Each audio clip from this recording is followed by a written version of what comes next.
자, 오늘은 하나님의 충만함으로 채워지십시오. 하나님의 충만함으로 채워지십시오라는 제목을 가지고 은혜의 말씀 선포하겠습니다. 여러분, 오늘 본문 말씀 19절 하반절을 보면 이렇게 나와 있어요. 하나님의 모든 충만하신 것으로 너희에게 충만하게 하시기를 구하노라.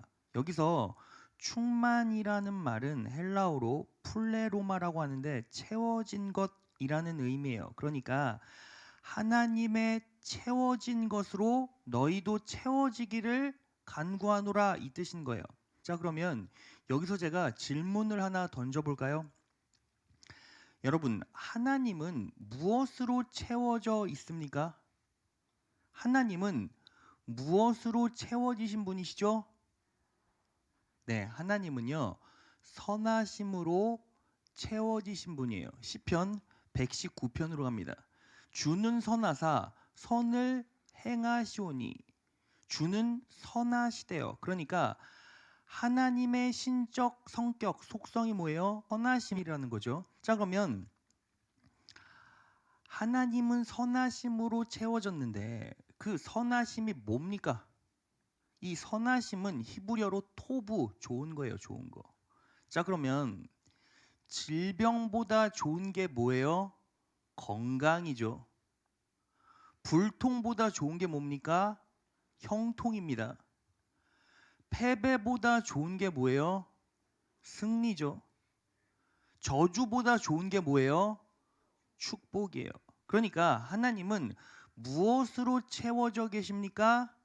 축복, 번영, 승리, 건강, 영광으로 가득 차 계신 분이라는 거예요. 그러니까 그런 것들로 채워지길 원한다 라는 의미를 가지고 있습니다. 믿으시는 분 아멘. 자, 그러면 그러한 하나님의 토부, 채워진 것, 선하심으로 우리도 놀라운 축복과 은혜를 누리기 위해선 뭐가 필요할까요? 오늘 본문 말씀 18절에 답이 나와 있어요. 능히 모든 성도와 함께 지식에 넘치는 그리스도의 사랑을 알아. 예수님의 사랑을 알면 이 모든 축복을 다 누리실 수가 있습니다. 믿으시는 분 아멘. 자, 그러면 왜 그럴까요? 제가 설명해 볼까요? 아주 간단해요. 여러분, 예수님의 사랑을 은혜의 말씀으로 계속 듣고 예수님의 사랑을 내 영혼과 인생 가운데 들여오고 받아들이면 예수님의 사랑이 우리의 뭐가 됩니까? 믿음이 되죠. 믿음은 바라는 것들의 실상이죠. 그러니까 예수님의 사랑을 내 삶에 지속적으로 들여오면 그분의 선하심이, 그분의 사랑이 우리 인생 가운데 분명히 열매 맺게 된다는 겁니다. 믿으신 분 아멘. 자, 그래서 오늘 결론부에 바울이 뭐라고 결론을 내렸습니까? 오늘 본 말씀 20절을 쉬운 성경으로 볼까요? 다 같이 읽겠습니다. 시작. 우리 가운데 일하시는 하나님께서는 우리가 구하고 생각하는 것보다 훨씬 더 많은 것을 채워주실 것입니다. 여러분들이 구하고 생각하는 것보다 훨씬 더 많은 좋은 것으로 여러분들의 인생 가운데 채워주신다는 겁니다. 여러분들의 영혼 가운데 채워주신다는 겁니다. 자, 그러니까 우린 뭐 해야 돼요? 그리스도의 사랑을 알아야 됩니다. 예수님의 사랑을 삶으로 들여와야 합니다. 예수님의 사랑을 받아들여야 합니다. 그럴 때 여러분들의 삶에 놀라운 축복과 은혜가 임하게 돼요. 믿으시는 분 아멘. 자, 그러면 예수님의 사랑을 안다는 게 뭡니까? 오늘 본 말씀 18절에서 19절을 보면 이렇게 나와 있죠.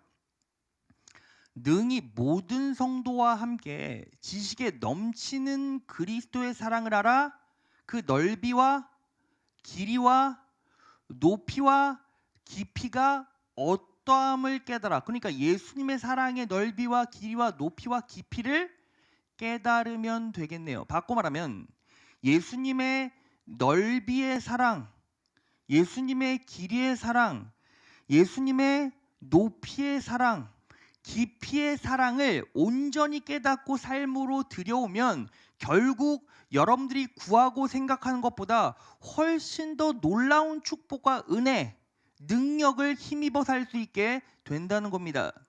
그 진리로 승리한 여러분 되시길 진심으로 축원합니다. 자, 오늘 성령 하나님께서 우리에게 보여주시는 사랑의 진리는 세 가지예요. 하나하나 살펴보겠습니다. 첫째, 다 같이 한번 읽어볼까요? 시작. 넓이의 사랑을 깨달아 용서의 예수님을 바라보십시오. 넓이의 사랑을 깨달아 용서의 예수님을 바라보라는 거예요. 오늘 18절에서 19절을 보면 제가 단출하게 정리했어요. 그리스도의 사랑을 알아, 그 넓이가 어떠함을 깨달아. 넓이의 사랑을 알아야죠. 그럼 여기서 넓이는 뭡니까? 넓이는 헬라어로 플라토스, 광활한 공간이라는 의미예요. 그러니까 예수님의 사랑은 뭐와 같다?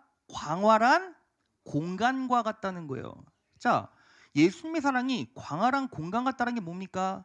더러운 자, 죄 있는 자, 무지한 자, 연약한 자도 우리 예수님의 사랑으로 전부 다 받아낼 수 있고 그 사랑의 그릇 안에 담겨질 수 있다는 겁니다. 자, 그러면 이 사랑의 실체는 뭐예요?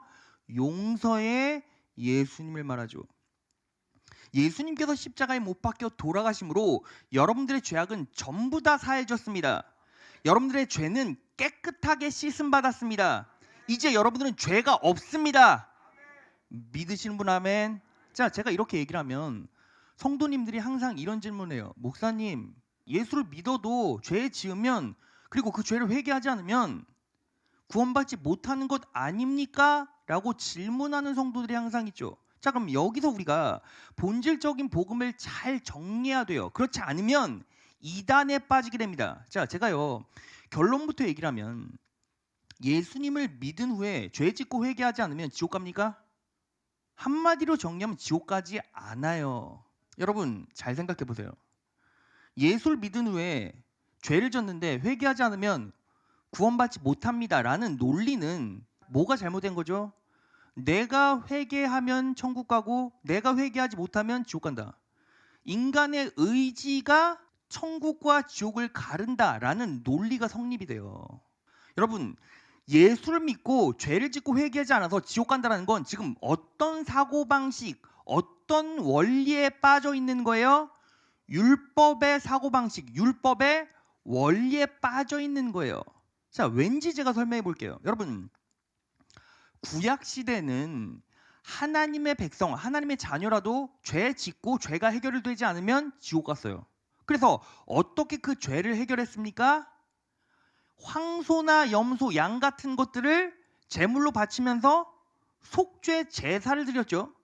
그런데 그 속죄 제사는, 제물은 죄를 가리워주고 잠깐 지워줄 뿐이지만 영원히 죄를 씻을 순 없어요. 그런데 예수님께서 이 땅에 오셔서 사역을 하시고 십자가에 못 박혀 돌아가심으로 어떻게 되었습니까? 우리의 죄는 깨끗이 씻겨졌죠. 그러니까 한 번 영원한 제사, 한 번 영원한 제물 되어 주셔서 십자가에 못 박혀 돌아가셨기 때문에 그 십자가의 은혜로 우리는 어떻게 됩니까? 이제 영원히 천국 가는 거예요. 믿으시는 분 아멘. 히브리서 갑니다. 히브리서 10장 4절.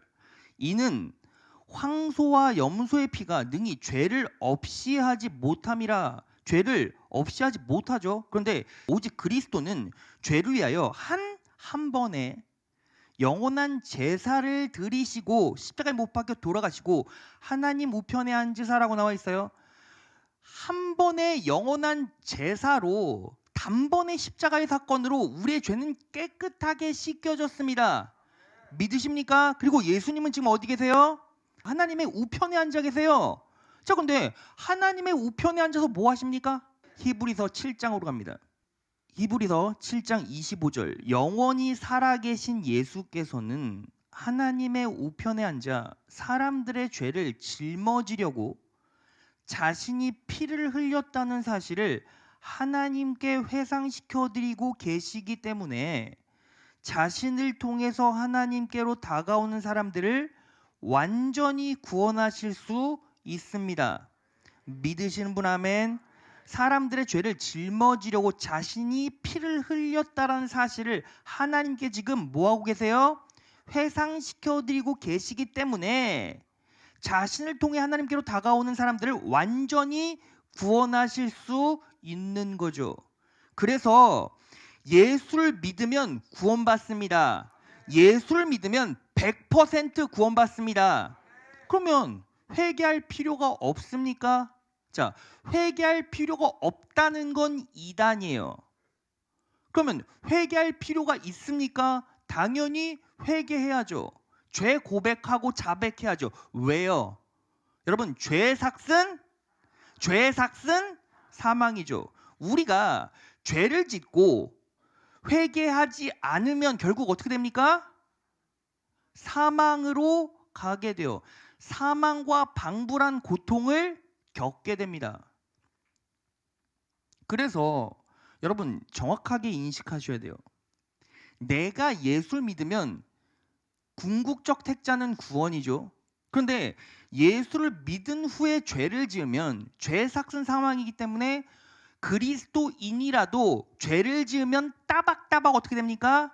죄에 대한 대가는 치르게 돼요. 바꿔 말하면 하나님한테 혼나는 거예요.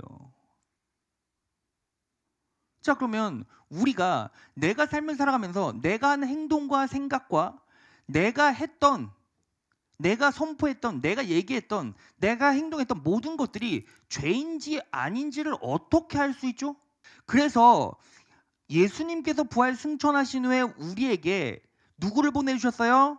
성령님을 보내주셨죠. 그래서 성령 하나님께서 믿는 자에게 임하여 주시고 말씀을 통해 내적으로 역사해 주셔서 이게 옳다 그르다 맞다 틀리다 너 죄 졌다 안 졌다를 가르쳐 주세요. 히브리서 10장 15에서 16절로 바로 가겠습니다. 자, 또한 성령이 우리에게 증거하시되 주께서 가라사대 그날 후로는 저희와 세울 언약이 이것이라 하시고 내 법을 저희 마음에 두고 저희 생각에 기록하리라 하신 후에 성령 하나님께서 내적으로 우리에게 증거를 하시면 어떻게 됩니까? 그 법을 우리 마음에 두고 생각에 기록해 주신다는 거죠. 자, 그래서 우리가 말씀을 통해 우리가 조명받을 때 이게 맞구나 틀리구나 옳구나 그르구나 라는 걸 인식하게 되고 이게 잘못됐다 하면 성령 하나님께 설득되어져서 우리는 뭐 하게 돼요? 죄를 고백하게 돼요. 그래서 요한일서 1장 9절 만일 우리가 죄를 자백하면 그는 미쁘시고 의로우사 우리 죄를 사하시며 우리를 모든 불의에서 깨끗하게 하실 것이요. 여기서 죄를 자백하면이라는 헬라어가 호몰로게오예요. 호몰로게오. 근데 우리가 보편적으로 아는 회개는 헬라어로 메타노에오예요. 제가 설명해 볼게요. 여러분, 우리가요 죽을 수밖에 없는 자리에서 자녀의 자리로 내 삶에 내 영혼에 내 인격의 방향성을 완벽하게 틀어내는 거 이게 뭐예요? 단번에 회개 메타노에오라고 해요. 그런데 하나님의 자녀가 된 후에 죄를 짓고 성령 하나님의 조명하심 때문에 죄를 깨달아 죄를 자백하는 걸 뭐라고 말해요? 호몰로게오라고 해요. 호몰로게오. 여러분, 저에게 두 딸이 있는데 두 딸이 부모님께 잘못했어요. 저한테 잘못했어요. 그러면 어떻게 됩니까? 엄청나게 혼나죠. 막 맴매 맞고 엄청나게 혼나는 거예요. 그런데 본인들은 알아요. 아빠가 이렇게 혼내도 자기들은 호적에서 파이지 않을 거라는 것을. 본인들이 잘못해도 집에서 쫓겨나지 않을 거라는 걸 본인이 알아요, 몰라요? 알아요. 자, 그러니까 예를 들어서 이런 거예요. 우리 앞에 계신 우리 김나영 권사님도 계시고 신앙 좋으신 장로님도 다 있어요. 자, 그러면 예수를 온전히 믿어요. 그러면 본인이 천국 갈지 지옥 갈지 알아요, 몰라요? 알아요. 근데 삶을 살다가 하나님이 원하시지 않는 행동이나 죄를 졌어요. 그러면 하나님께 혼날 거라는 거 알아요, 몰라요? 알아요. 그래서 뭐 하는 거예요? 호몰로게오. 죄를 고백하고 회개하는 거예요. 그럴 때 놀라운 축복과 은혜로 용서받고 능력의 길로 나아갈 수 있게 된다는 겁니다. 믿으신 분 아멘. 자, 그래서 로마서 8장 1절. 그러므로 이제 그리스도 예수 안에 있는 자에게는 예수 믿는 자에게는 결코 정죄함이 없나니라고 나와 있죠. 이 부분을 현대 성경으로 보면 뭐라고 나와 있습니까? 그러므로 이제 그리스도 예수님을 믿는 사람에게는 뭐가 없어요? 유죄 판결이 없는 거예요. 믿으시는 분 아멘. 믿으시는 분 아멘. 자, 그러면 여기서 본질적으로 무엇을 알아야 합니까? 우리는 우리의 연약함과 부족함을 무엇을 통해서 점검해야 돼요? 말씀을 통해 점검받아야죠. 그러니까 말씀이 우리의 부족함, 죄악됨을 씻어주는 능력이 된다는 거예요. 말씀으로 씻음 받을 수 있다는 거죠. 왜요? 성령 하나님께서 말씀을 통해 역사하시기 때문이에요. 믿으시는 분 아멘. 자, 그래서 히브리서 10장 22절, 우리가 마음의 뿌림을 받아 양심의 악을 깨닫고 몸을 맑은 물로 씻었으니 참마음과 온전한 믿음으로 하나님께 나아가자. 몸을 맑은 물로 씻었대요. 그 물이 뭐예요? 에베소서 5장 26절, 이는 곧 물로 씻어 말씀으로 깨끗하게 하사 거룩하게 하시고, 그러니까 말씀의 물로 우리의 부족하고 연약한 부분을 진단받고 조명받고 씻음 받을 때 결국 우리는 성령 하나님을 통해서 교정받아 능력의 길, 승리의 길로 나아갈 수 있다는 겁니다. 믿으시는 분 아멘. 그래서 결국에는 예배에 목숨 걸고 말씀의 진리를 삶에 제대로 녹여낼 수 있는 그 사람이 승리하고 형통하고 번영하고 나락으로 떨어지지 않는다는 거예요. 믿으시는 분 아멘. 여러분, 왜 제가요 장황하게 구구절절하게 말씀을 다 이렇게 짚어가면서 여러분들에게 얘기를 했냐면 이유가 있어요. 이 복음이 정확하게 정리가 안 되면 어떻게 되는지 아십니까? 예수를 십수년 믿어도 직면된 죽음 앞에 섰을 때 내가 구원받았는지 구원받지 못했는지를 몰라요. 왜 그런 일이 벌어지는지 아십니까? 자꾸 뭐가 생각나요? 내가 과거에 죄 지었던 것들이 계속 생각나는 거예요. 생각나면서 어떤 일이 벌어집니까? 내가 예수는 믿는 것 같은데 과거를 돌이켜 보니까 정말 쓰레기같이 살았네. 내가 그렇게 쓰레기같이 살았는데 이게 회개를 하지 않았으니 난 지옥 갈 수도 있겠네. 근데 생각 안 나는 죄악들도 많이 있는데 어떡하지? 그러니까 기도를 어떻게 합니까? 알고 지은 죄, 모르고 지은 죄도 다 용서해 주세요. 여러분, 모르고 지은 죄를 용서를 받는다는 게 말이 돼요?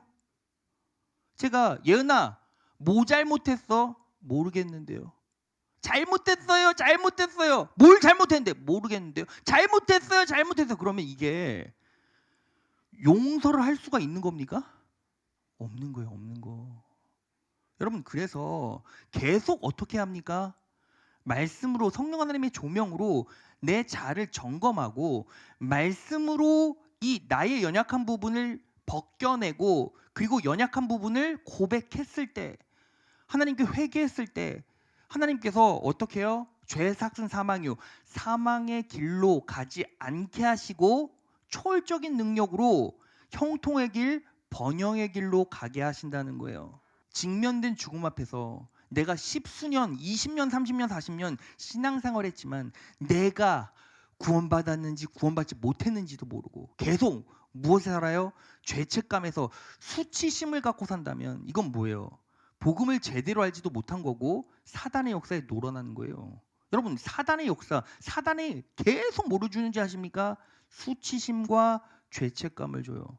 그렇다는 증거가 있어요. 여러분, 아담과 하와가 선악과 따서 먹고 그리고 죄 져서 어떻게 합니까? 하나님 앞에 숨어요. 하나님께서 아담아 너 왜 숨었냐? 라고 말했어요. 자, 그 장면 볼까요? 창세기 3장 9절에서 11절. 여호와 하나님이 아담을 부르시며 그에게 이르시되 내가 어디 있느냐? 가로되 내가 동산에서 하나님의 소리를 듣고 내가 벗었으므로 두려워하여. 죄 짓고 난 첫 번째 증상이 뭐예요? 두려워하죠. 그리고 숨었나이다. 하나님께 숨죠. 11절 가라사대 누가 너의 벗었음을 내게 고하였느냐? 여러분 잘 생각해 보세요. 하나님께서 아담과 하와야 니들 벗은 거 누가 얘기했어? 너 벗은 거 누가 얘기했냐? 그러면 첫 번째, 하나님은 얘기하시지 않으셨네요. 그럼 두 번째, 아담과 하와는 본인이 벗었는지 벗지 않았는지 모르니까 대상에서 제외. 그럼 누구만 남아요? 사단만 남죠.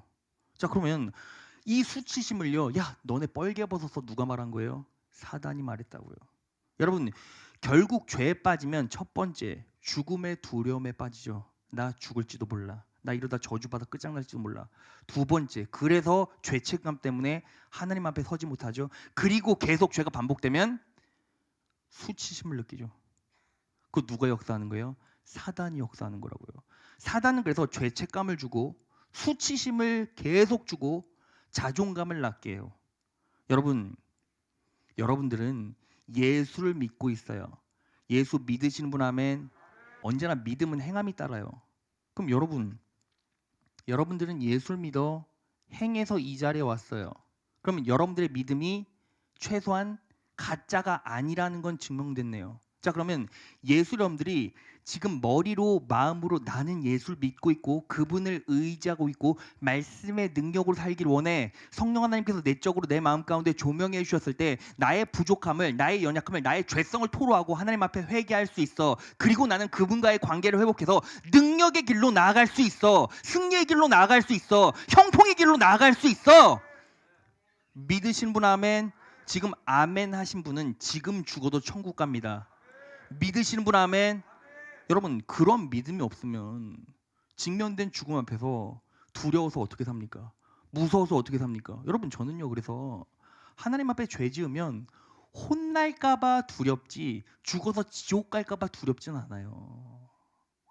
여러분들도 분명히 각인하십시오. 하나님께서 여러분 분명히 천국 보내주시고 책임져 주십니다. 하나님은 지금도 뭐하고 계세요? 우리의 연약함을 하늘 보좌에서 하나님 앞에 변호하고 계세요. 우리 임경일 강도사가 또 넘어졌지만 그래도 임경일 강도사는 나의 피로 깨끗함 받았습니다. 십자가의 은혜 아래 있는 자입니다. 그래서 절대로 지옥 가지 않습니다. 그리고 밑에서 뭐 하십니까? 성령 하나님께서 내적으로 역사하셔서 교정하시죠. 여러분, 예수를 믿는 자는 뭐는 없어요? 판정은 없어요. 교정만 있을 뿐입니다. 그 은혜로 승리하신 여러분 되시길 진심으로 축원합니다. 자, 둘째, 다 같이 읽겠습니다. 시작. 높이와 깊이의 사랑을 깨달아 고난을 돌파하십시오. 높이와 깊이의 사랑을 깨달아 고난을 돌파하라는 거예요. 오늘 본 말씀 18절에서 19절을 보겠습니다. 그리스도의 사랑을 알아. 그 높이와 깊이가 어떠함을 깨달아 라고 나와 있어요. 여기서 높이라는 건 헬라어로 휩소스, 높은 곳, 깊이는 헬라어로 바도스, 바닥이라는 뜻이에요. 그러니까 하나님의 사랑은 내가 높을 때도 내가 바닥을 칠 때도 똑같이 작용되고 역사하고 있다는 거예요. 믿으시는 분 아멘. 여러분, 아담과 하와가 죄졌죠. 그래서 죽게 되었어요. 현실적으로는 에덴 동산에서 쫓겨나게 되었습니다. 그런데 쫓겨나기 전에 하나님께서 아담과 하와에게 어떤 옷을 입히셨죠? 가죽 옷을 입히셨죠. 여러분, 가죽 옷이 뭐예요? 예수님의 은혜를 상징하죠. 왜 그렇습니까? 가죽 옷을 입히셨다는 건 죄 없는 가축이 죽었다는 거죠. 죄 없는 가축이 죽었어요. 그리고 이 가죽을 죽여서 입히실 때 이 아담과 하와는 어떻게 됩니까? 이 가죽 옷이 히브리어로 케토노트라고 하는데 목부터 무릎까지 내려오는 옷이에요. 그러니까 그 가죽 옷을 입었을 때 온몸이 피로 적셔지죠. 온몸이 피로 흥건하게 적셔진 가죽 옷을 입고 에덴 동산 밖으로 나왔을 때 추위가 와도 돌이 던져져도 가죽 옷이 다 어떻게 해요? 보호해주고 막아주죠. 여러분, 그게 바로 뭐예요? 십자가의 은혜예요. 우리가 아담과 하와처럼 바닥 인생을 기억할 때도 어때요? 예수님께서 십자가에 못 박혀 돌아가심으로 그 피를 우리가 뒤집어 쓰고 있기 때문에 그 은혜로 보호받는다는 겁니다. 믿으시는 분 아멘. 여러분, 430년 동안 애굽의 노예로 이스라엘 백성들이 갇혀 있었잖아요. 고역을 했어요. 그런데 어떻게 그들이 빠져나오게 되었습니까? 맨 마지막 장자의 저주, 장자의 재앙 때문에 빠져나왔죠. 근데 이 장자의 재앙이 뭐예요? 초태상은 전부 다 죽어. 그런데 어떻게 구원받을 수 있습니까? 자기 집에 설주와 임방에 피를 바르면, 그리고 그 집에 들어가기만 하면 구원받는다 라고 말했죠. 그래서 어린 양의 피를 임방과 설주에 발라라. 그 안에 들어가라. 그리고 우리는 그 어린 양의 피를 뭐라고 확신하고 믿고 있었습니까? 예수님의 피. 맞죠, 그게? 근데 우리는 여기서 하나 오해하고 있는 사실이 있어요. 뭐냐면 여러분 잘 생각해 보세요. 우리는 이 말씀을 어떻게 적용했냐면 그리스도 안으로 들어가면 그 피 묻은 십자가의 은혜 안으로 우리가 의지적으로 들어가면 분명히 구원받는다라고 생각했죠. 맞습니까? 우리는 그렇게 믿고 적용해 왔어요. 그런데 여러분 잘 생각해 보세요. 이스라엘 백성들 인구가 몇 명이나 됐을까요? 여러분, 이스라엘 백성들이 애굽에서 탈출할 때 숫자를 볼까요? 출애굽기 12장 37절이에요. 이스라엘 자손이 람셋에 발행하여 숫곳에 이르니 유아 외에 보행하는 장정이란 말은 무슨 뜻입니까? 가장이란 뜻이죠. 가장이 몇만 가량이요? 60만 가량이요. 60만. 자, 그럼 여러분 잘 생각해 보세요. 6월절 밤이 됐어요. 가장 한 명의 가족이 한 서너 명 걸쳐 있었을 거예요. 그러니까 탈출한 이스라엘 백성들이 대충 생각해 보면 한 200만 정도 되겠네요. 자, 그러면 본질적으로 60만의 양은 어디서 납니까? 여러분 이런 생각 안 해보셨어요? 여러분 잘 생각해 보세요. 60만의 양이 어디 있어요? 이스라엘 백성들이 무슨 주인입니까? 부자예요? 노예잖아요. 근데 60만의 양이 어디 있어요? 60만의 양. 자, 그리고 아홉 번째 재앙이 뭐예요? 피게이파, 악도구, 우매, 흑암 재앙이죠. 그러면 세상이 전부 다 까맸어요. 그러면 세상이 까매서 배지도 않는데, 그리고 본인은 노예인데 60만의 양이 어디 있어요? 여러분 결론은 하나예요. 어둠을 뚫고 어린 양이 이스라엘 백성의 집으로 걸어왔다는 거예요. 그럼 이것밖에 답이 있습니까? 근데 여러분 이게 뭘 뜻하는지 아십니까? 노예의 삶에 그냥 어린 양이 그 흑암의 권세를 무찌르고 우리한테 걸어온 거예요. 여러분 보세요. 우리가 죄인 되었을 때 삶이 어둡고 어떤 희망도 없었죠. 희망이란 돈밖에 없는 이러한 무지막지한 인생 가운데 그 어둠의 상황 가운데서 누가 여러분들에게 스스로 걸어오셨습니까? 예수님이 저벅 걸어오신 거예요. 그래서 우리는 어떻게 되었습니까? 예수 믿고 구원받았죠.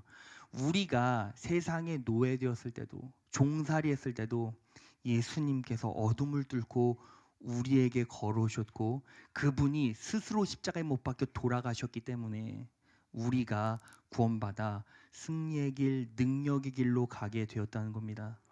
그 놀라운 사실을 인식하고 그 사랑을 온전히 받아들일 때 우리는 비로소 축복의 길로 나아갈 수 있게 됩니다. 그 은혜로 승리하신 여러분 되시기를 진심으로 축원합니다.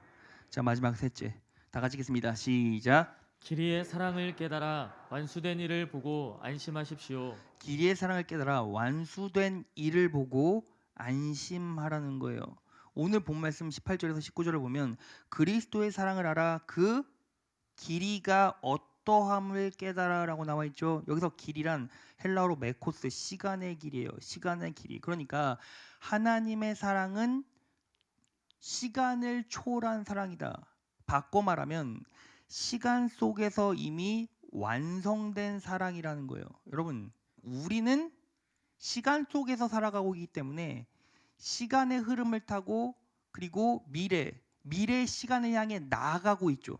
그런데 하나님은 알파와 오메가가 되세요. 처음이고 나중이 되시죠. 그러니까 시간이 의미가 없으신 분이세요. 믿으시는 분 아멘. 그러니까 이 말은 무슨 뜻이냐면 그분은 시간을 초월하시고 이미 시간 속에서 전부 다 완성하셨기 때문에 우리는 그분의 다 이루심 안에서 산다는 거예요.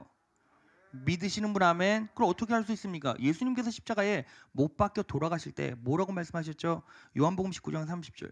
예수께서 신포도주를 받으신 후 가라사대 다 이루었다 하시고 머리를 숙이시고 영혼에 돌아가시니라. 다 이루었다. 이게 무엇을 다 이루셨다는 거죠? 구속사, 구원의 계획이 예수 그리스도의 십자가의 은혜로 끝났다는 거예요.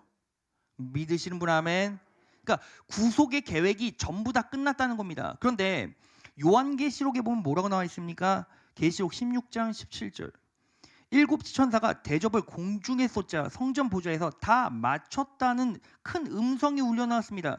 일곱째 천사가 대접을 공중에서 쏟자, 이게 무슨 뜻입니까? 일곱째 재앙이라고 하는데 최종 마지막 인류의 마지막 재앙이 일곱 번째 재앙으로 끝이 나요. 그런데 이미 그 재앙도 하나님께서 뭐라고 말씀하셨어요? 다 마쳤대요. 그러니까 구속사적인 계획도 다 끝났고 하나님 편에서는 인류의 종말도 이미 하나님 편에서는 다 끝났다는 거예요. 그러니까 우리 편에서는 하나님의 다 이루심 안에서 우리는 살아가고 있고 걸어가고 있다는 겁니다.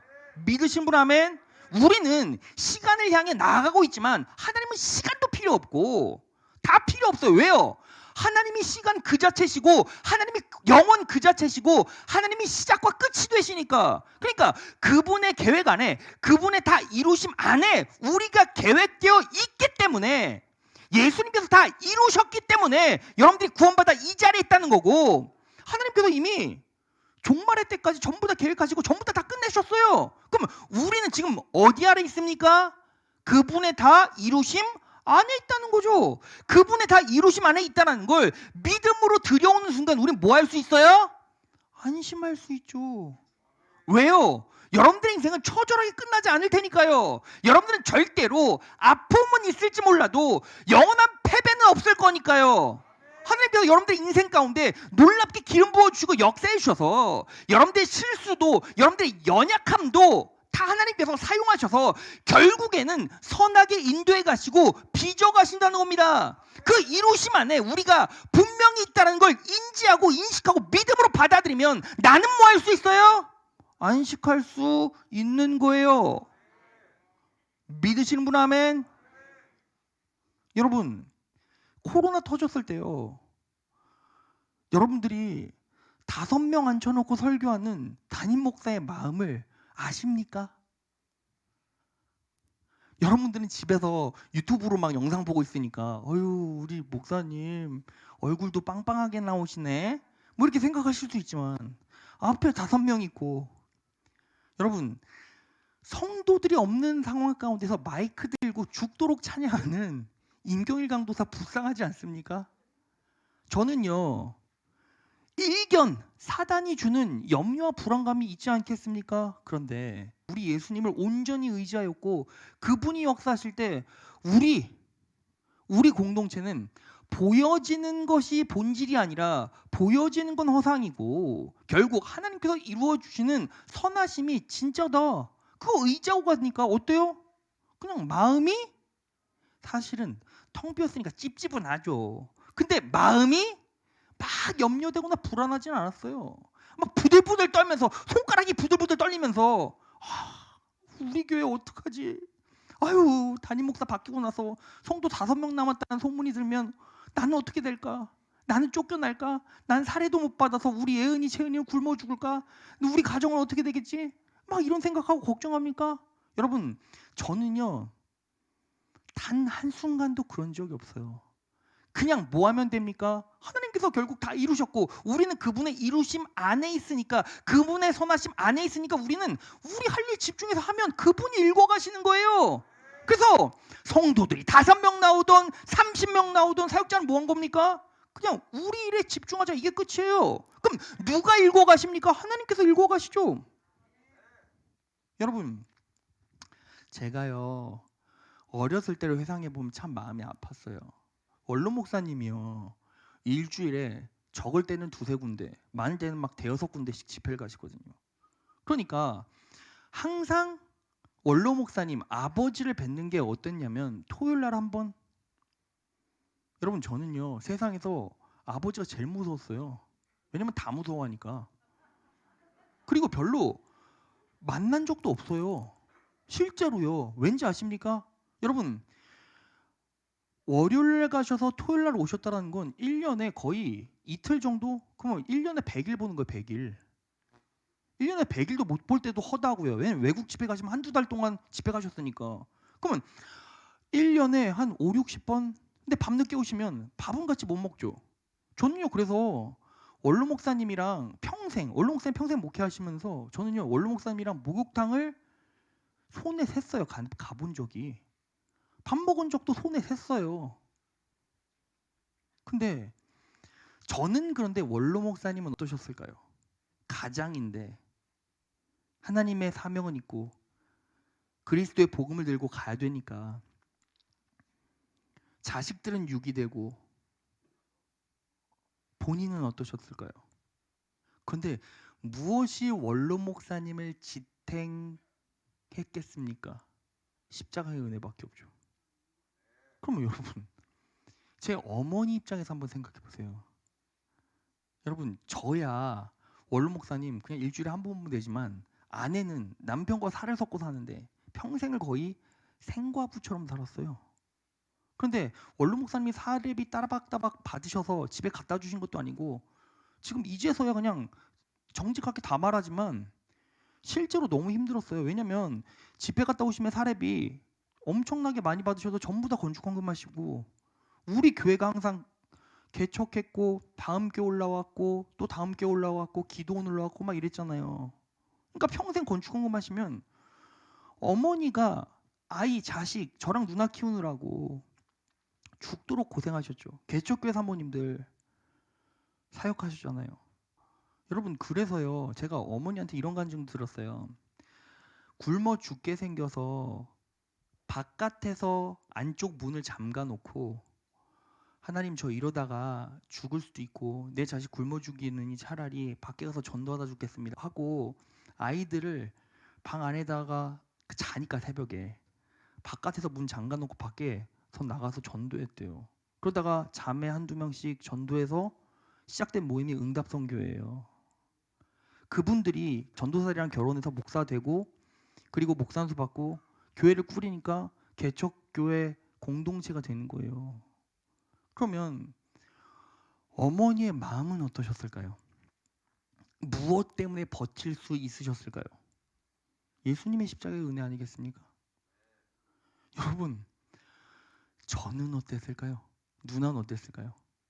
평생 아버지는 무서움, 두려움의 존재였고 제대로 된 사랑도 받아본 적이 없고 어머니는 개척교회 사모님 바쁘시니까 저는요 어떤 기억이 나냐면 그냥 배고프다고 하면 어머니가 지갑에서 열어주셔서 2, 3천 원 쥐어주고 5천 원 쥐어주는 게 끝이었어요.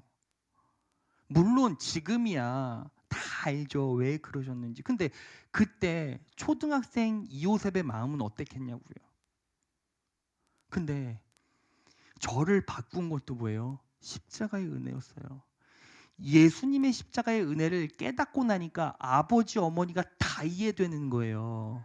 그리고 그 이해가 그냥 머리로 아는 게 아니라 가슴으로 느껴지는 거예요. 그리고 나도 그렇게 살아야 한다라는 사명이 들어오고 그게 목회자 요셉이 아니라 성도 요셉이라는 사실을 깨달았어요. 그럼 여러분도 결국에는 뭐만 남아요?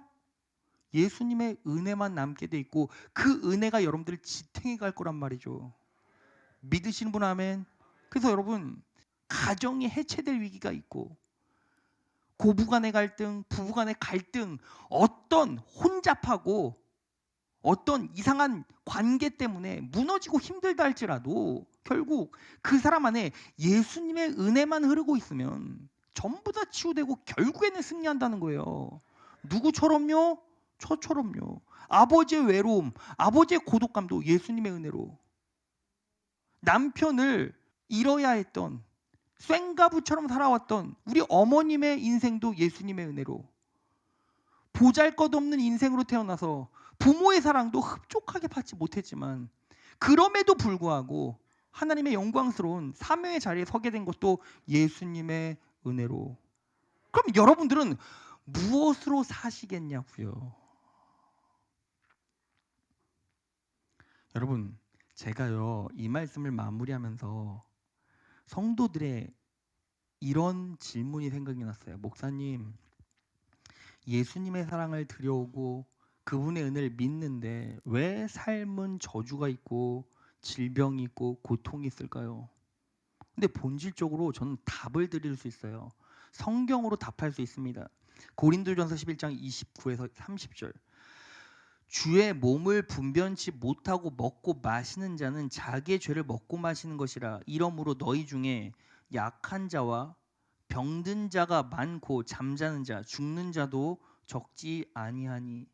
왜 하나님의 은혜, 예수님의 은혜가 여러분들의 인생 가운데 온전히 임했는데 왜 약한 자, 병든 자, 잠자는 자가 생깁니까? 주의 몸을 분변치 못하기 때문에. 여기서 분변하다라는 말은 디아크리노, 의심하다. 예수님의 몸을 의심한다는 게 뭐예요? 십자가의 은혜를 의심한다는 거 아닙니까? 여러분, 결국에는 십자가의 은혜를 온전히 내 인생으로 받아들이지 못하고 그분의 사랑을 지속적으로 공급받지 못하면 내 불신과 의심 때문에 치명적인 질병이 올 수도 있고 약해지고 무너질 수도 있다는 거예요. 자, 그러면 여러분들이 인생을 지금 여기서 전반전인 분도 있고 후반전인 분도 있고 그리고 후반전 지나서 이제 마지막 루즈 타임인 시간도 있잖아요. 그런 분들도 있잖아요. 그러면 여러분들은 이제 결정을 하셔야죠. 내가 지금 누구의 은혜, 누구의 능력으로 이 삶을 살아갈 것인가? 여러분들의 심령 가운데 진짜 십자가의 은혜가 있습니까? 예수님의 사랑을 매 순간 공급받길 원하십니까?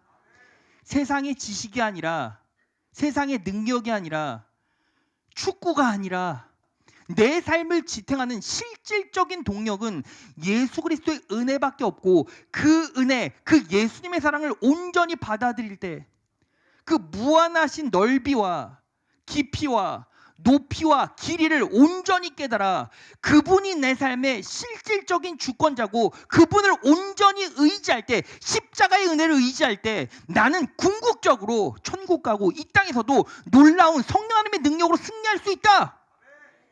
그 믿음을 가지고 그 고백으로 매일매일 치열하게 집중하며 살아가고 계십니까? 그러면 여러분들은 무조건 승리할 수 있다는 거예요. 말씀 정리해 보겠습니다. 여러분, 한 해가 지났죠. 이제 다음 주면 크리스마스, 다다음 주면 송구영신 예배예요. 한 해가 다 갔다는 거죠. 자, 그러면 우리는 딱 하나 무엇을 점검해야 합니까? 나는 예수님의 사랑으로 공급받는 삶을 살았는가? 여러분들이 기억하는 예수님의 사랑이 무엇입니까? 여러분들이 지금 느끼고 누리고 있는 예수님의 사랑은 무엇입니까? 우리 예수님은요, 너무 너그러우시고 사랑이 넘치셔서 우리와 같은 연약한 죄인도 그 광활한 공간으로 다 받아주세요. 그분의 마음이 그렇다는 거예요. 그래서 우리가 연약하고 우리가 쓰러져도 지금 당장 우리의 행실로는 저주받아 마땅하고 패배해야 마땅하고 넘어져야 마땅하고 질병에, 치명적인 질병에, 중독의 증상에 빠져서 죄에, 실패에, 낭망에 허덕여도 모자를 인생들인데 예수님의 은혜로 우리가 이 자리에 있고 그분의 사랑을 지금 영적인 양식으로 공급받고 있고 그것으로 우리는 축복과 형통의 길을 기대하고 소망할 수 있다는 거죠. 지금도 우리 예수님께서는 우리의 연약함을 하나님 앞에서 변호하시면서 요셉의 연약함을 가리워 주세요. 제가 요셉을 위해 죽었습니다. 우리 김정한 목사님의 죄를 가려주세요. 제가 그 사람을 위해 죽었습니다. 우리 김나영 권사님의 죄악을 가리워 주세요. 내가 우리 권사님을 위해 죽었습니다. 우리는 그 놀라운 사랑을 드리고 드려오면 우리는 그분 안에서 자유해질 수 있죠. 어떤 죄책감과 수치와 치욕이 온다 할지라도 사단의 역사에서 이겨낼 수 있죠. 나는 예수 그리스도의 은혜로 사함받고 정결케 되었습니다. 어떠한 세상도 어떠한 권세도 나를 흔들 수 없습니다. 나는 이제 죽음에서 자유하고 천국을 향해 나갈 것입니다. 그 은혜가 온전히 있어야죠. 그리고 내가 낮은 곳에 있든 높은 곳에 있든 언제나 내가 바닥칠 때도 그분의 사랑을 우리에게 부어주시는 그 은혜를 인식하고 있다면 내가 바닥에 떨어졌을 때도 내가 너무나 힘들 때도 바닥치고 다시 일어날 수 있죠.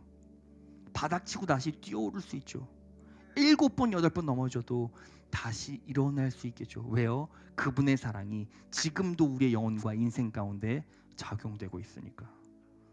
그리고 우린 어디 안에 있습니까? 그분의 다 이루심 안에 있죠.